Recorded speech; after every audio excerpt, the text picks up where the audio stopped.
Hello, hello, hello, wealthy women. Welcome to another episode of Women's Wealth, the podcast with me, Joanne. And today I have an amazing guest, and I'm just going to give a little bit of background before I pass over to my guest. So we only met briefly, and this guest attended one of my oils workshops. And obviously, we went through the workshop, and at the end, we naturally always end up chatting. And she started to share her story. And as I was listening, I was just like, oh my God, I need to get this woman onto my podcast. So here she is. So I'm going to let her tell her story. So I have Sheyla, and she is a wellness influencer. And I'm so happy for you to be here, happy for you to share your story, because I was inspired in that brief moment at our workshop. So yeah, over to you. Yes, my name is Sheyla Nascimento. I am from Brazil. I am very happy also to have connected with you. And I'm very happy also to share my story with all your followers here. Yeah, thank you. And I think, sometimes it takes these small little events when you're able to. I always believe you meet people for a reason. And I'm guessing this was our reason. You came to my workshop, you already had a wealth of knowledge. I think your reason to be there was obviously to listen to the workshop, but also to come and share your story. So share a little bit with my listeners. Just what you shared with me, and then we'll delve a little bit deeper. So a little bit of your story, a little bit of your background, and why you're here today. Yes, I will share with you guys today my story about how I overcome cancer and depression and autoimmune diseases. Since the very beginning, my intuition showed me that I had to go through alternative therapies. I have always respected so much the conventional medicines, but I felt that I really needed to go for something deep, so I could find the root cause of the issue.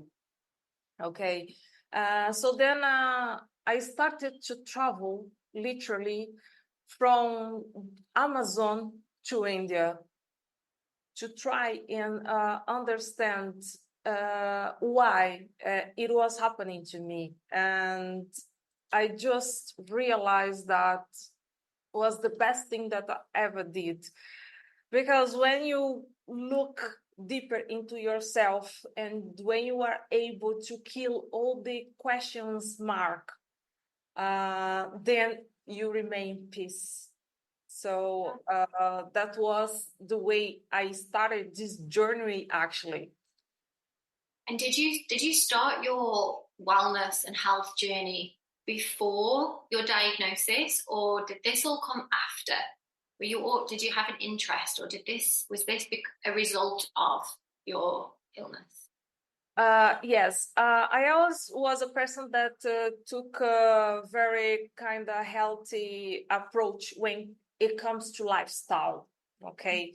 And then after this situation happened to me, so then of course I became more cautious and wise about it. So going to the jungle and spending time with the native people, okay, doing all the ceremonies, doing all the natural treatment, open up like a portal to show me where my heal was. So it was it was a beginning of a long journey.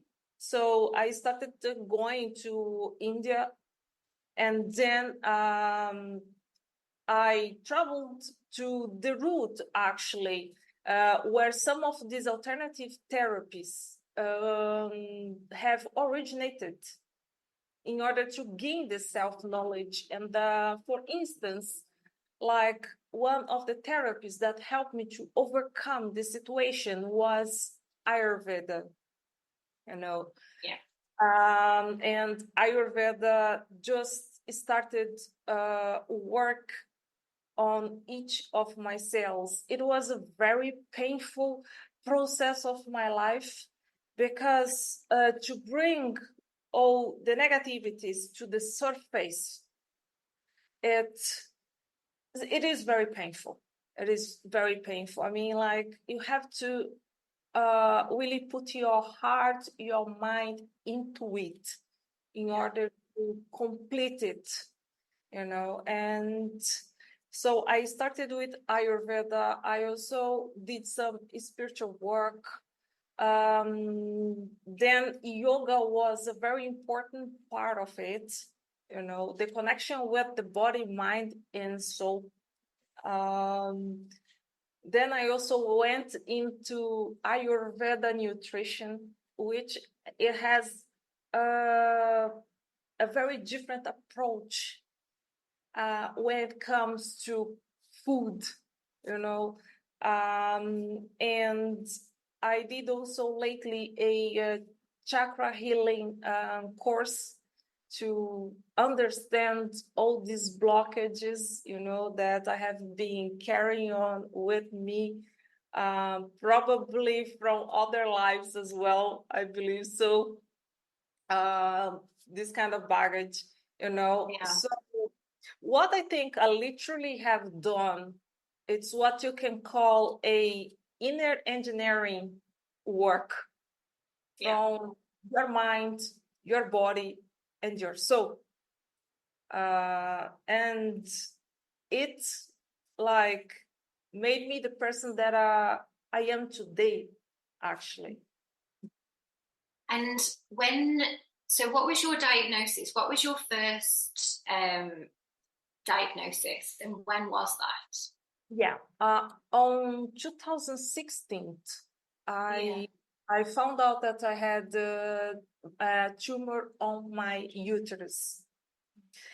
And the thing is, like, the uterus of a woman, it's like the second heart, you know.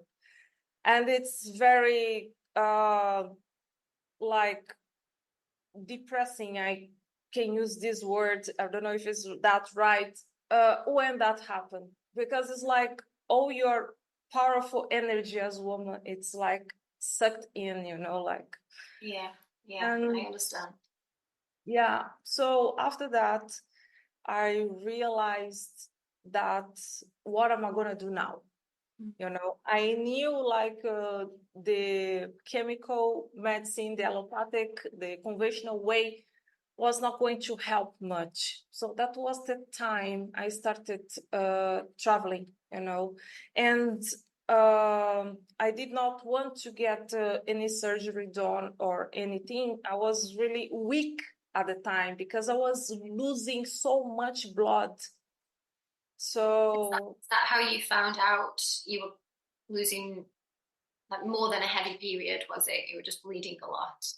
yeah, actually, literally, like, I used to lay down in bed for sleep. When I wake up in the morning, the full bed's full of blood every single day.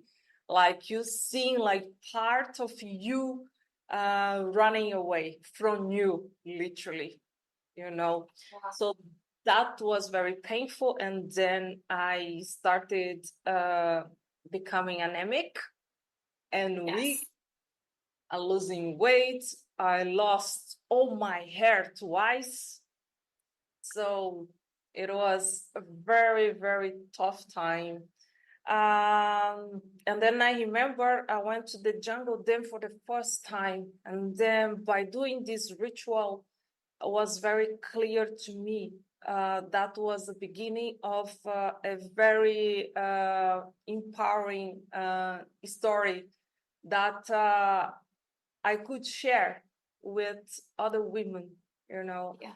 And the second one was, the second situation was the depression, which was really, really bad when you literally lose yourself, okay? So it was one thing after the other, literally. So when I thought I could overcome one thing, then something else showed up. Imagine. It's a lot mentally, physically, emotionally, like snowballing. Yeah, I can really imagine that. And so you had your diagnosis and then you entered a world of depression, but you followed, I'm guessing it was a strong pull from your intuition. Now, what was the pull to the jungle? Because some people listening to this might think, God, you know, the jungle, especially if there's people living in the UK, it's, you know, hard to grasp. So what was it? What was pulling you there? And how did you trust yourself to listen? The funny thing is, when I found out, okay, I had a cancer on my uterus, I started reading a lot about the plants medicine of the jungle. One, actually, it's very famous where like a lot of people have been talking about, which is ayahuasca. Okay. Yeah. I was reading about it, but I did not know how to get that because that's not an easy thing to access. It is not easy information, you know. And then I started reading, and eventually I met someone in a restaurant that just approached me and said, "Oh, I just came back from Brazil." I say, "Okay, where were you, in Rio?" No, and the person said, "I was in the Amazon jungle." I say, "Doing what in the Amazon?" And then, like he said, "Oh, I was doing some rituals and plant medicines and everything." So that was the time that clicked. So this person gave me the contact, and I remember like 1 week after I was there. Wow. Because I knew even before knowing, I had some intuition and some feeling that that was the beginning of my healing. You know, because this kind of medicine, like let's say ayahuasca or other thing that they provide inside of the jungle, it works as a tool. Okay, it opens up your eyes and bring you to the direction you have to go to. So yes. I think that was a very important way of starting my healing journey. And then after that, a totally new universe was shown to me. So it's not the medicine, the plant medicine itself that heals. It's I guess we could call them the side effects of taking the medicine, which is then healing and opens up this universe. What did you learn about yourself or your ancestors, or what was it that made you see that, right, this is what's happening and this is where I need to go? It was shown actually very clear that all my lineage from women, okay, from my past, they were like all in chains. And the thing is, if I look back my lineage for women, all the women had issues with uterus. They always had some fibron or they had some cancer. A lot of them was sexually abused. So what I have learned was that I actually was the one that had to come here and break this genetic hereditary family cycle. Yeah, you're the cycle breaker. And of course, was not going to be easy. Who said it was going to be easy?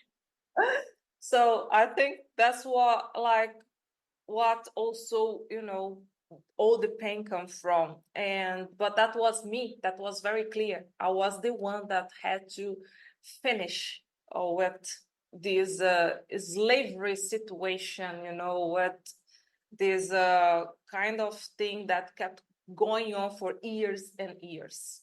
Yeah. So, and is your mom and your grandmother, are they still with us? My grandmother, no, but my mother, yes. And my mother have had the same issue as I had.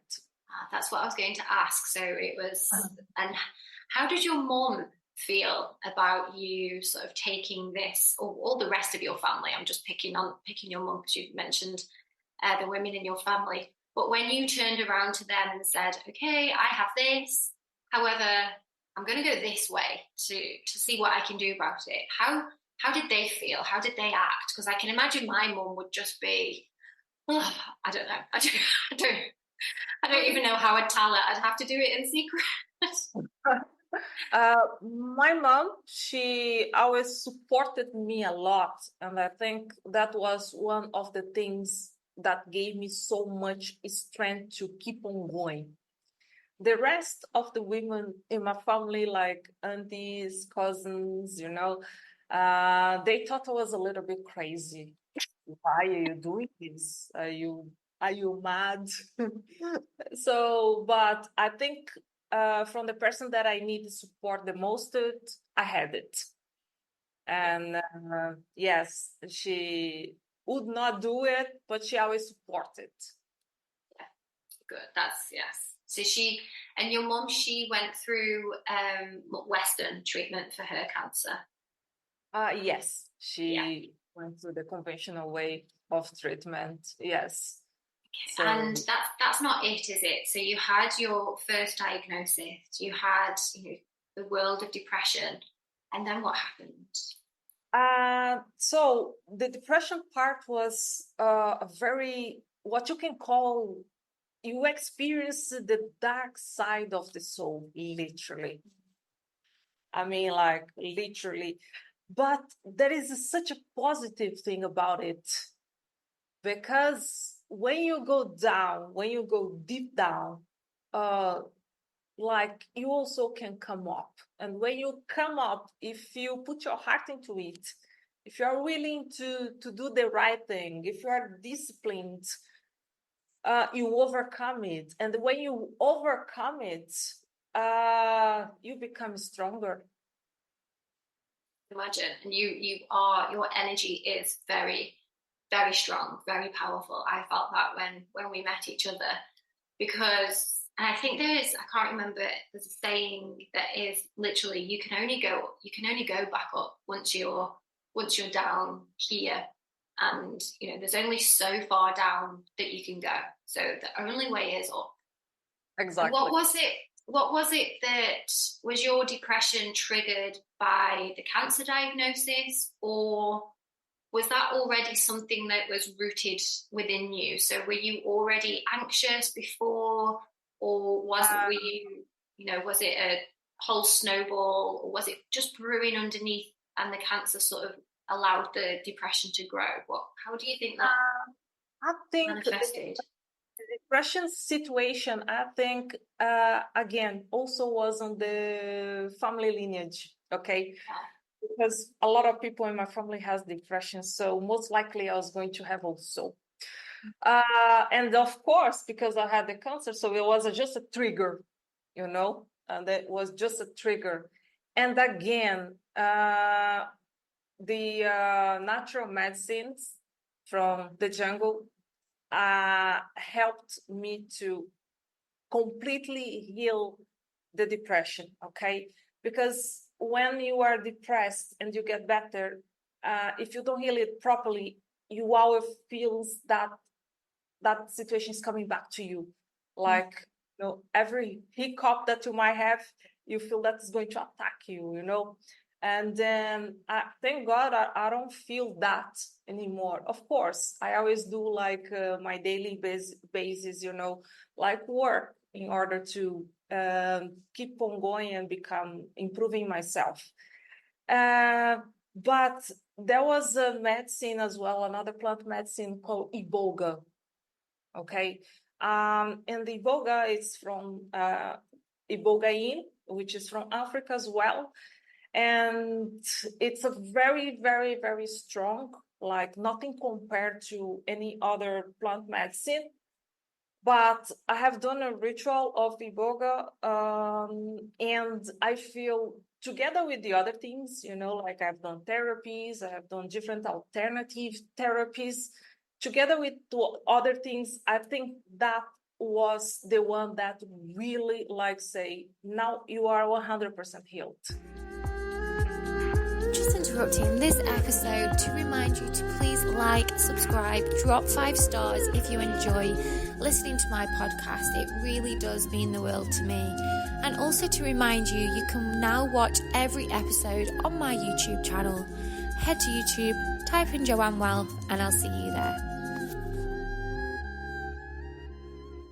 What does that do? So does that put you in this, just you connect to your higher self, another dimension, or how do you think that helped you? Yeah, iboga, okay, it's a treatment for addiction mainly. Okay, so let's say depression is repetitive thoughts, negative thoughts going on in your mind all the time. It is an addiction of the mind. And it's also used for people that has addiction with drugs, different kind of drugs, okay?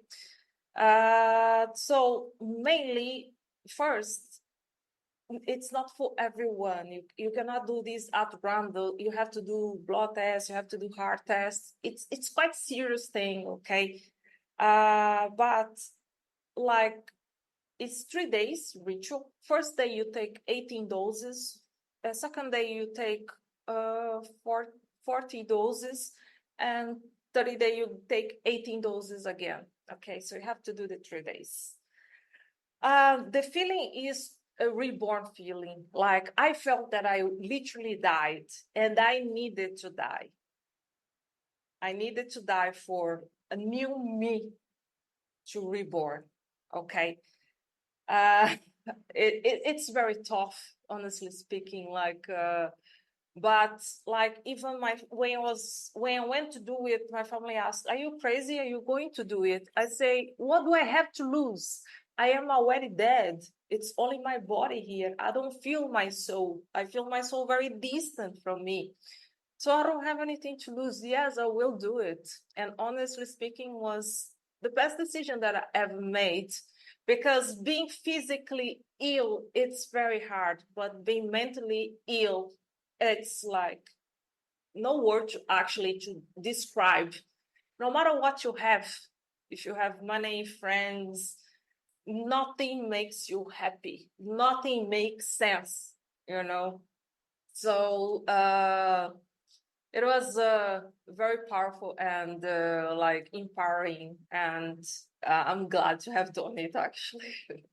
Yeah, and I just think even just what you've just said, it's allowing what first of all, what have you got to lose? And I think that's a question that for anything in our life, sometimes we restrict ourselves. No, I can't do that. What will people think of me? I can't say that, or I can't post that. Even for trivial things, just asking yourself, like, what have I got to lose? Because a lot of the time there's nothing that we're going to lose. We're only going to gain. So in your case, huge gain. And letting that part of you die.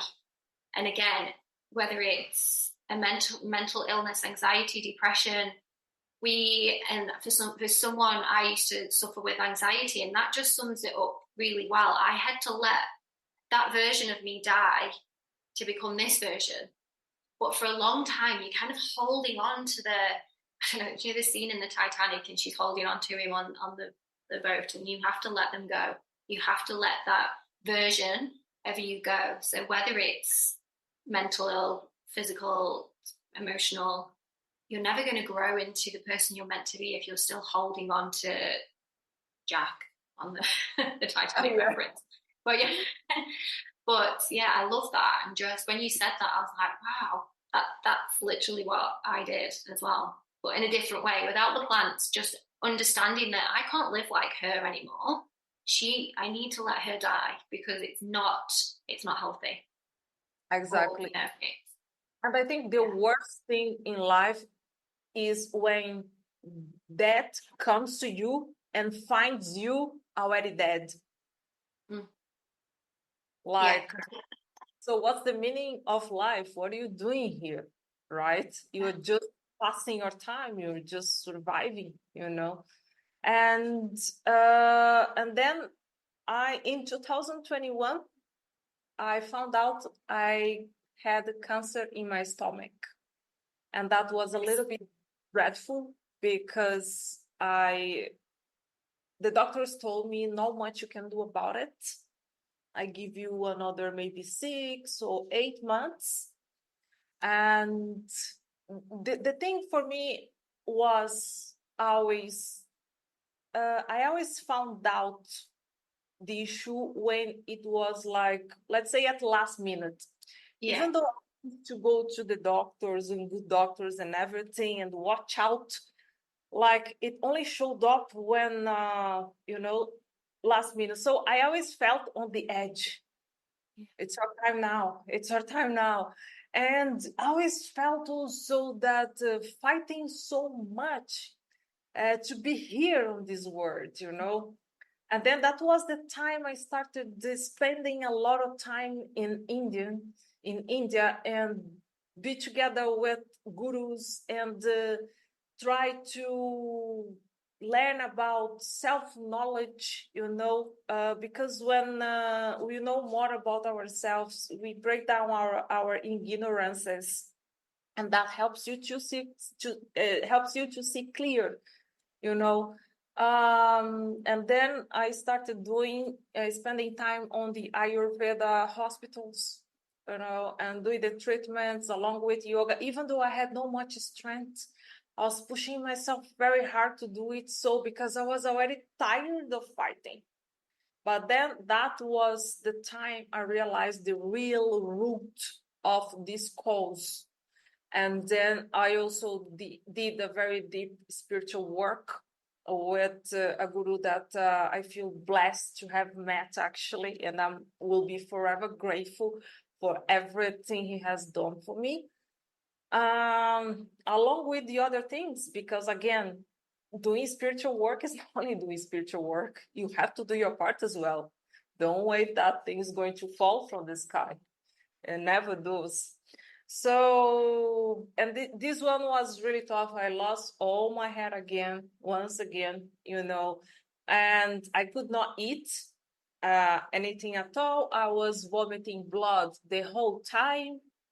So I just said, okay, but I will not give up. I know I am here for a reason, and if God is allowing me to be here, it's because he has a very big purpose in my life.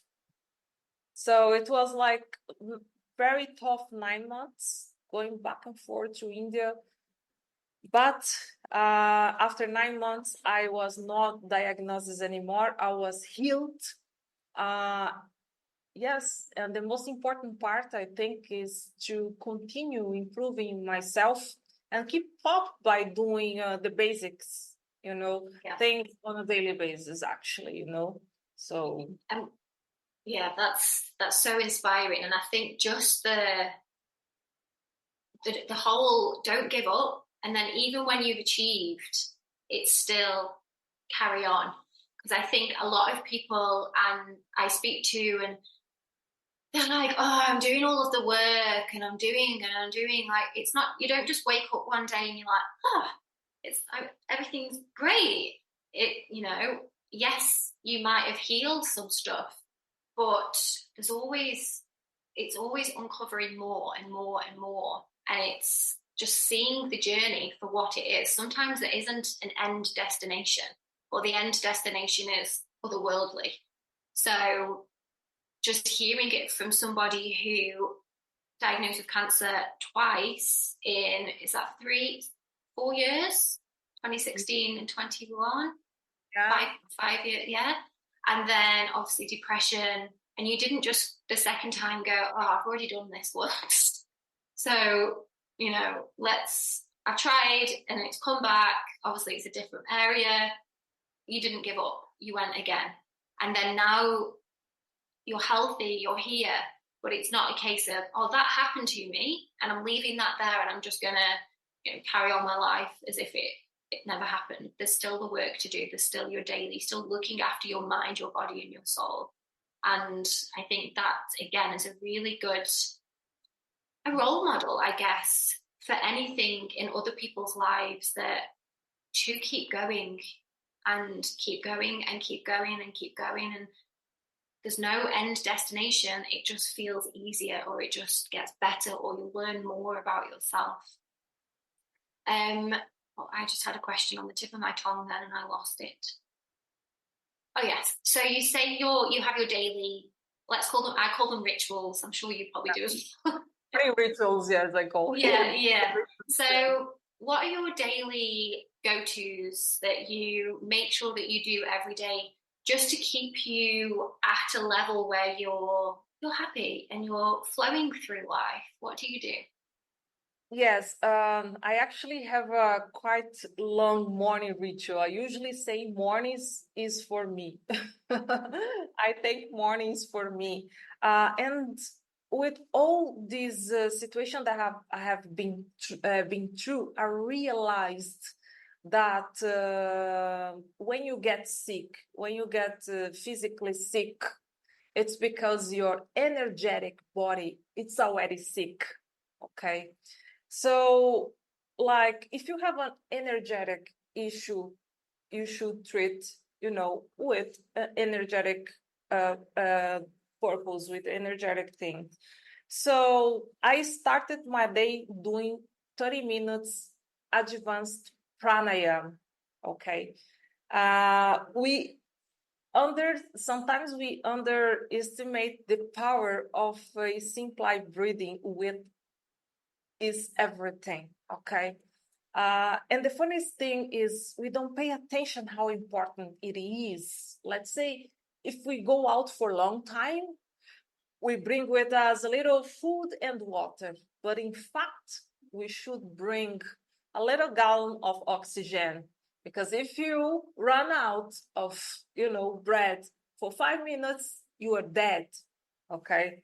So breathing is most important than water and food, literally, and we forget about it. And it is a way of oxygenating all your cells and of recharging and changing your air, your energy inside of you daily, because even though we clean up ourselves, we are polluted again. So that's the way it happens, So pranayama 30 minutes every day is something that I do.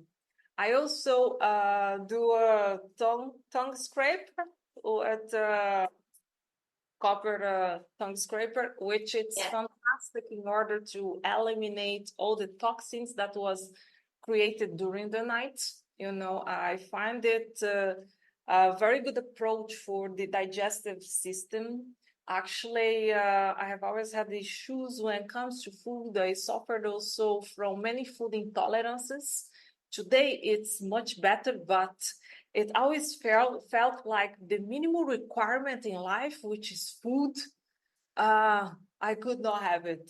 So I make sure I really look after this part of my body, the digestive system, and also which is your second brain, when your digestive system works good, like everything else flows, So that's another thing that I do. I also do yoga, and I focus on the yoga asanas for balancing each chakra. Okay. So yoga is a very intelligent tool, that works our body complete. So I know that my first root chakra, Muladhara chakra and Swadhisthana chakra, the second one is the one that is the most blocked. So I make sure I focus on asanas for those specific kind of energy source, So that's one thing that I do. Then I make sure I have cold shower every day in order to wake up my cells. That's something that I do. And then I apply some of my essential oils. You know how powerful they are. I really live like a wellness lifestyle, and I enjoy doing all this. I don't feel that it's a need. Yes, it is, but I love doing that. I enjoy doing that. Then I have my breakfast, and I make sure I always apply some Ayurveda touch to my food.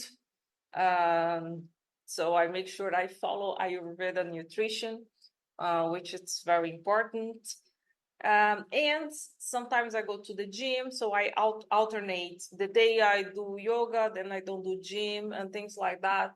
If I'm back home, I also do Pilates. Then nighttime also we have our ritual of essential oils, of disconnecting from old devices and things like that. Yeah, I think your morning sounds very similar to mine, and I agree that it's not a chore. It's not like, oh gosh, I've got to go upstairs now and do my breath work. I get up, I have to feed the dogs first. That's my first feed the dogs, and then I go back upstairs and I do same tongue scraping, my oils, meditation, breath work. And on the days when I don't get to do that, so if there's some kind of rush or my morning's off, or at the weekend, sometimes we sleep in a little bit later, so then I have to, and I really feel it for the rest of the day. And I have to come home, and even if it's 2:00 in the afternoon, I have to do my morning ritual, because my body, I enjoy it. First of all, I feel thrown if I don't do it. I feel like my mind can't focus as much, and I haven't prepared myself for the day. And just like you've said, the importance of breath work for anyone who, and we call it breath work. And even that, sometimes when I'm teaching yoga, and if I'm like, oh, we're going to do some breath work now, and even just the work part, I always think, what else can we call this in English? Because it's not work. It's something else. It's enjoyable. It's breathing. It should, we do this anyway. It's just becoming more aware of how we're breathing and how it's making us feel.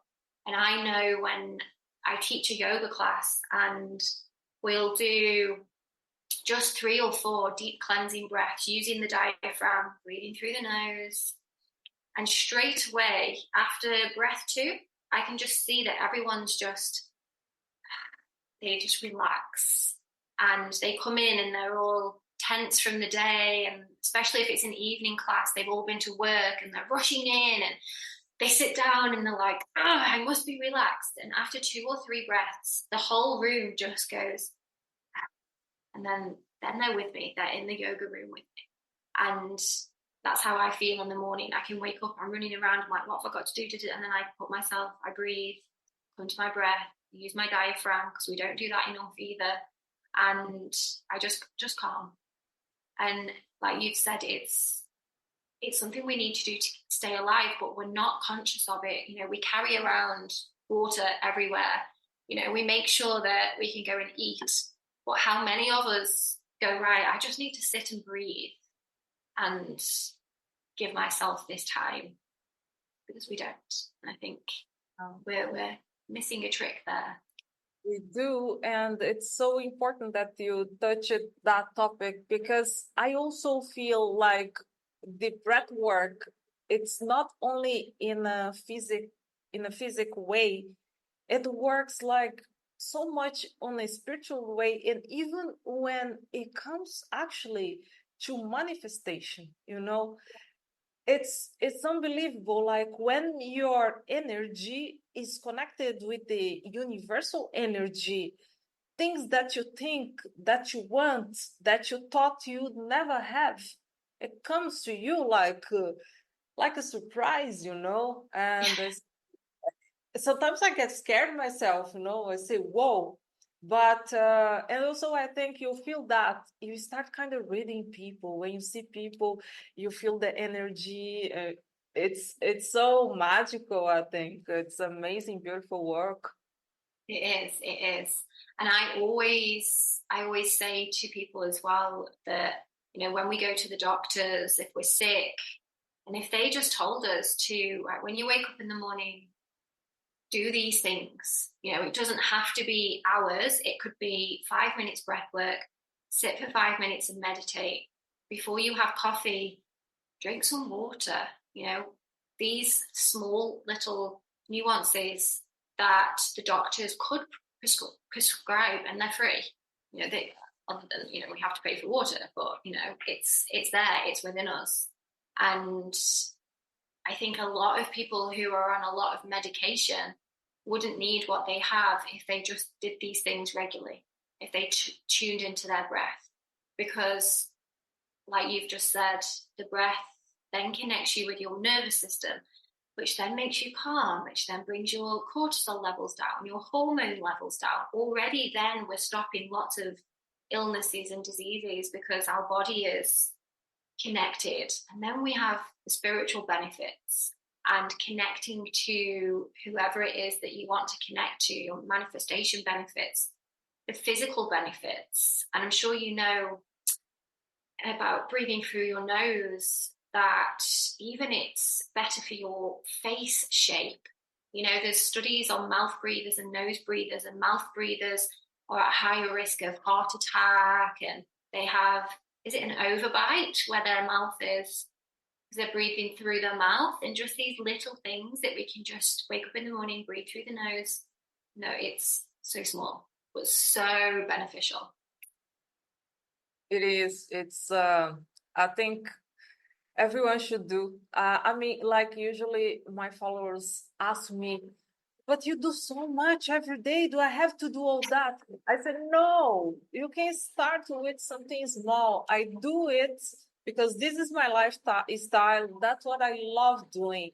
This is my daily feel.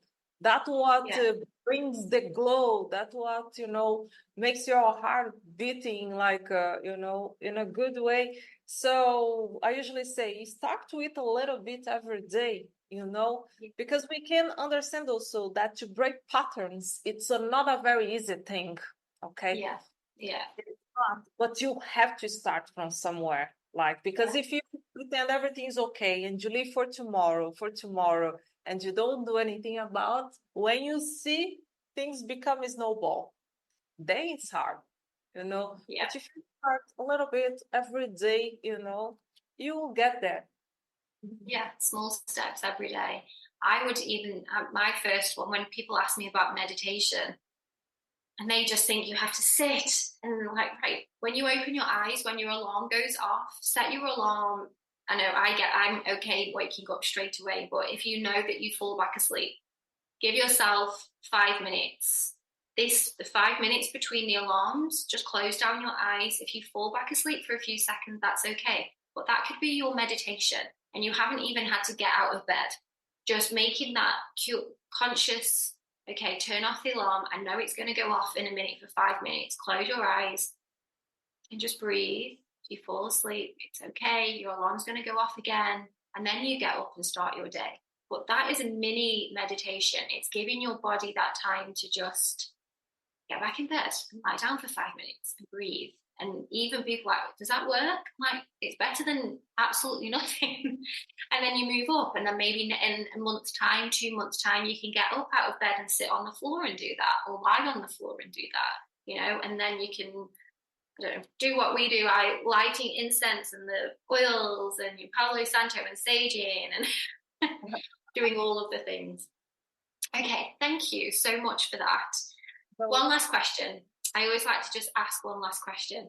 If you had a magic wand and you could wave your wand on the listeners and you just magic, what would you like to leave with them? So your magic wand, just one wish for all of them, all of the listeners. What would it be? Good question. I would wish that people somehow would become more aware, would have more awarenesses, so that they could deal with the odds in life, because living it's not a very simple thing, a simple task. So they could live with all these odds without going through so much pain, you know. So I would wish that people would get more awarenesses, you know, and to wake up and to be on a present moment, you know, and to feel their senses, and to feel like how special and how powerful they are, you know. So that would be my wish. I love that. Yeah, and that would be an amazing wish. So let's wave that magic one. Thank you so much for joining me today. I've loved our conversation. And yeah, and I know that my listeners will also be blown away with your story, because it is a real story of not giving up, letting go of what no longer serves you, and carrying on, but with positivity and an energy that radiates onto other people. So thank you so much. And yes, I will speak to you soon. Thank you everyone for listening. I will drop Sheyla's details in the show notes. So if you want to find her on Instagram and reach out to her, everything that she's got, I will put in the show notes, so everything will be there. And yes, I will see everybody next week. Thank you very much. Thank you.